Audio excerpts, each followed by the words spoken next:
Hey, thank you. No, it's this is the second time I've been here. Beautiful place. I don't know. I love the weather. Holy crap!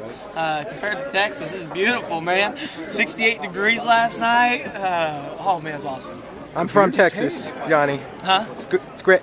Love how you're always repping Texas, so I'm also from Texas. Yeah, you know, I'm born and raised Oklahoma. I represent both of them, but I live in Texas now, so you know, I'm always talking about Texas. Do you get in do you ever get in the middle of Texas, like OU and UT scraps or anything? No, I went to Oklahoma State, so I'm not a big OU fan, but I accept them now. You know, Okay. That's part of my state, so I got to accept all of them and go from there. You kind of went through an emotional period where it was kind of like you thought you were going to get it, then you had to take a couple more fights.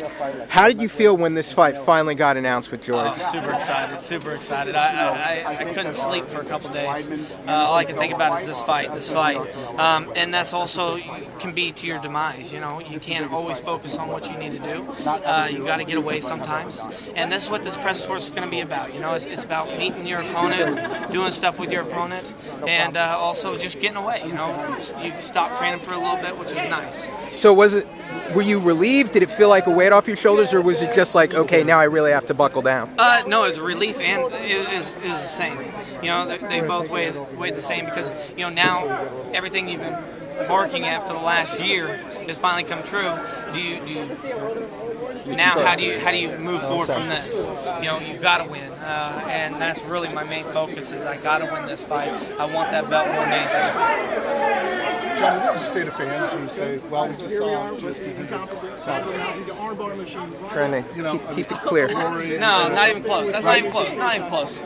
For one, I closed the distance. One, have you seen me in a boring fight? You know what I'm saying? And two, you better believe that I try to knock people out. You know, to say a jab's going to keep me at bay, that's hogwash. You know what I mean? I go with professional boxers all the time that have amazing jabs, you know, and so I know I'm going to have to deal with the jab. I'm going to have to deal with the Superman punch and low kicks and also a takedown. You know what I mean? That's George, you know, and so I know I have to go in there and do everything I can to get a win. What do you think? The beard is tame because I just found out I'm fighting George St-Pierre, so I shaved it. I've shaved it, and now it's starting off fresh, and I'll keep it until the fight. I thought you were going to give Chiesa a run for his money for that. You know what? Hey, I love the beard, but in Texas, when it's 100 degrees and a beard, oh my God. Oh, dude, I'm like, I walk out and I have a heat stroke. You know what I'm saying? It's like, oh. So, and plus my wife likes it being clean shaved, so I gotta keep her happy as well. Johnny.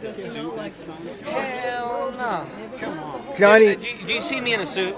Have you ever seen me? Like, right now I feel so uncomfortable. I want my blue jeans, my boots, and just a t-shirt. You know what I'm saying?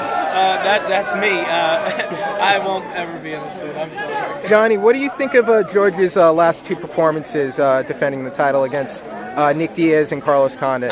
You know, they were good performances. I'm not gonna run a champion down. Definitely somebody like George St-Pierre. He did a great job. He did what he had to do to win. You know, that's the difference where I want to keep it clean. You know, I'm never gonna, you know, it's the same performance over and over and over. That's the only thing, is that he's coming predictable, I believe. Now, since I'm saying this, I'm preparing for a different George than anybody he's ever faced, because I'm bringing different challenges than he's never faced before. Different weapons. You know, yeah. I got power. I have wrestling power.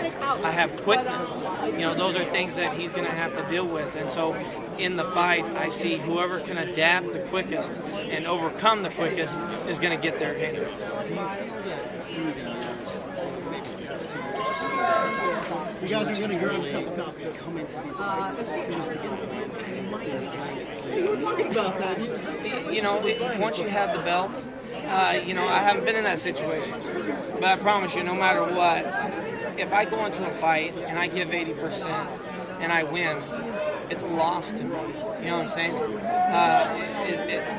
I know that my job is not only to win, but keep the fans happy. You know what I'm saying?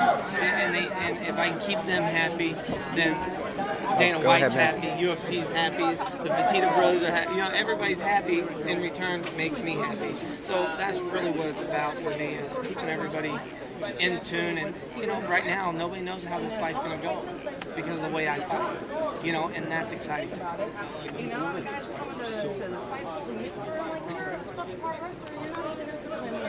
Oh, it's so satisfying. It seems like I fought him so many times already. But I always say good things come to those who wait. I learned a lot with that Carlos Condit fight. It's going to make me a better fighter. And my goal isn't just to get the UFC. It's to defend it, and defend it, and retire with it around my waist. So I needed those kind of fights to learn and grow as a fighter. And I think I finally hit. I haven't hit my peak yet, but I'm getting close, and that's what it's about. Johnny, oh, I'm sorry.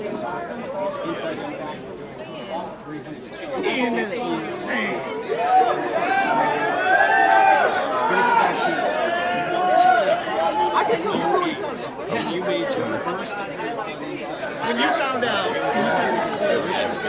Busy. What do you remember? Oh man, I remember everything. My opponent backed up. I was supposed to fight somebody, and he didn't tell anybody, but he got the flu. Yeah, the flu. And he didn't tell any promoter. And what happened was, he was coming in for another fight. So he said, I'll fight him. So I'm very grateful for that. And I ended up tapping him out. Me and Mark really weren't on great terms. And I was like, man, I was so mad I tapped out a guy. And so I remember every bit of it.